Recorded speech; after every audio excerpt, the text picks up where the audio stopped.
Hello everyone, it's me, Hannah Payne. And that right here is and I'm doing another read-on video. This time we're reading chapter 3 of Disney Princess, A Jewel Story, Jasmine, the Jeweled Orchard. That features Aladdin in the 3rd chapter, maybe. And a booze in it too, sort of. So, let's move on to chapter 3.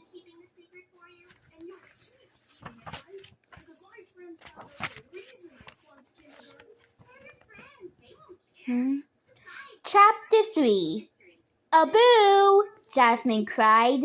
Her heart started to pound, even though Abu knew his way around the market. Jasmine was worried that he might have gotten lost.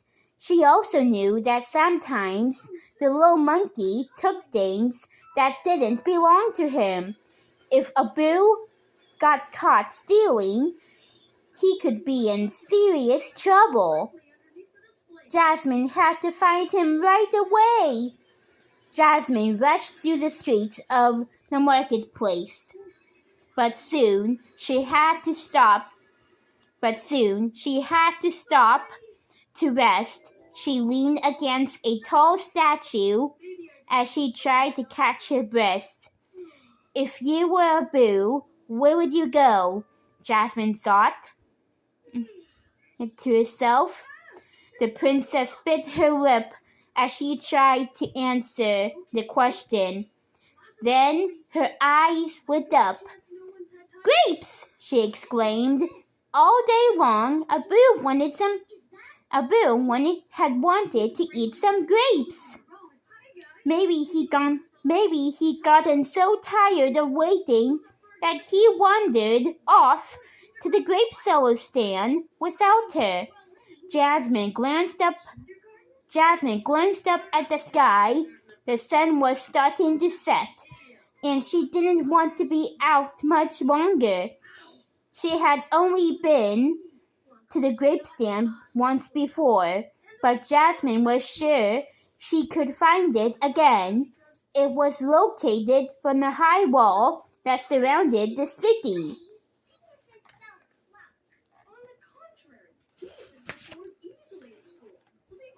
Jasmine ran all the way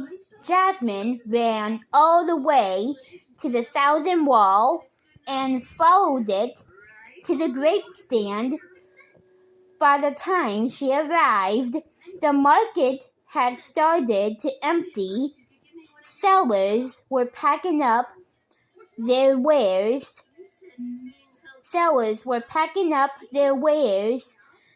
and closing their stalls. Sorry about that.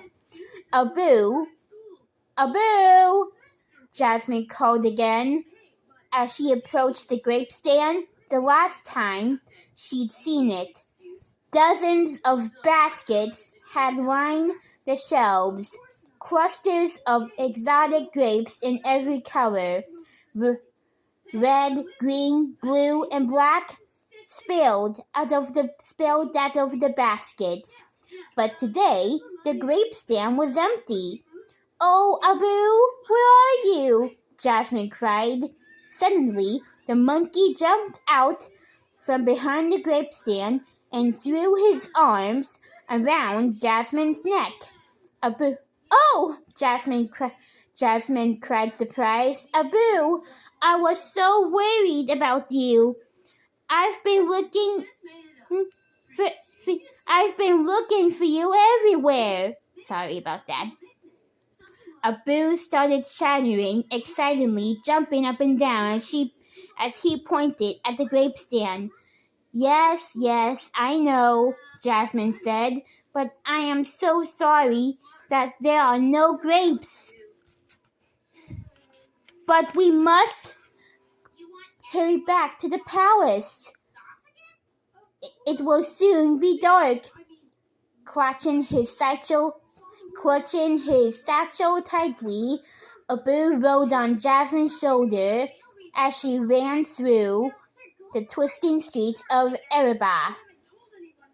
The first stars appeared in the sky just as they reached the palace gates. "Stop in the name of the Sultan!" Razul, the head of the guards, shouted. "Who goes there?" Jasmine pulled back the scarf to reveal the jewel in her hair. "It is I, Princess Jasmine of Erebah," she announced. At once the guards swung open the heavy metal gates so that the princess could come inside. Abu scurried into the palace. "There you are," a familiar voice said. Jasmine smiled when she saw who it was. I might have known you two were up to something," Aladdin continued with a playful twinkle in his eye. As Abu ran past him, "Sorry, I hope you haven't caused too much trouble today." "Well, there is trouble," Jasmine said slowly, "but we did nothing to cause it."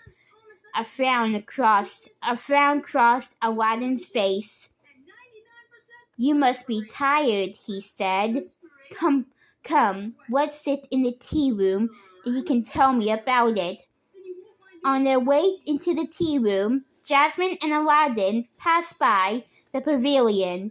"Oh, look at all the peacocks!" Jasmine cried in delight as 6 peacocks strutted around the courtyard. She smiled when she saw the Sultan trying to coax one of the birds to eat out of his hands.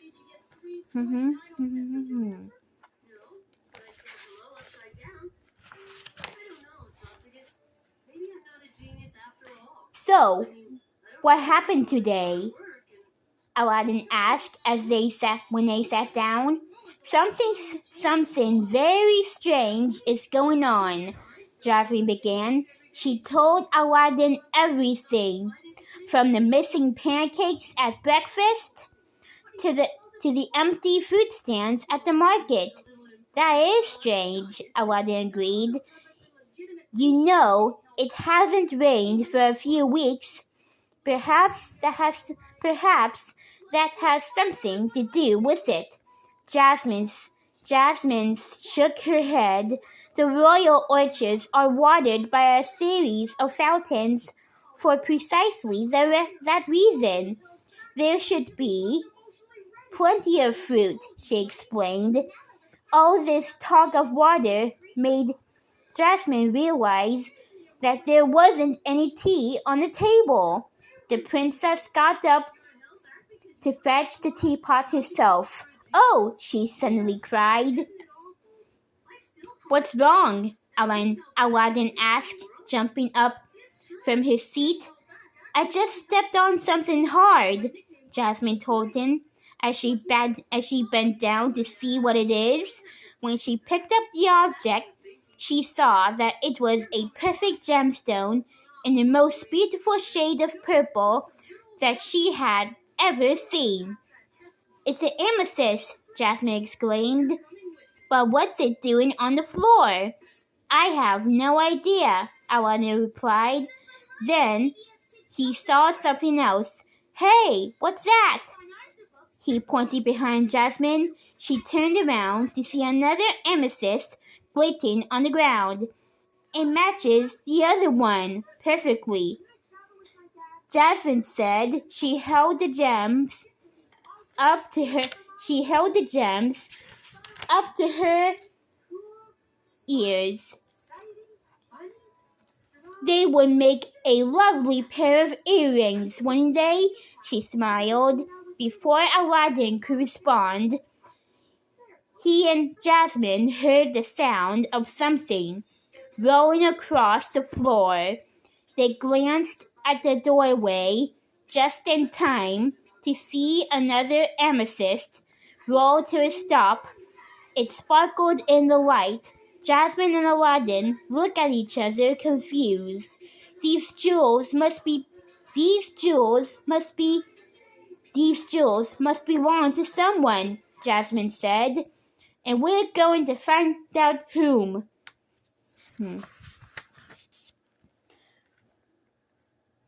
Well, there you have it. Stay tuned for Chapter 4 of Jasmine, the Jewel Orchard. Find out what happens in Chapter 4, everybody. And I'll see you next time.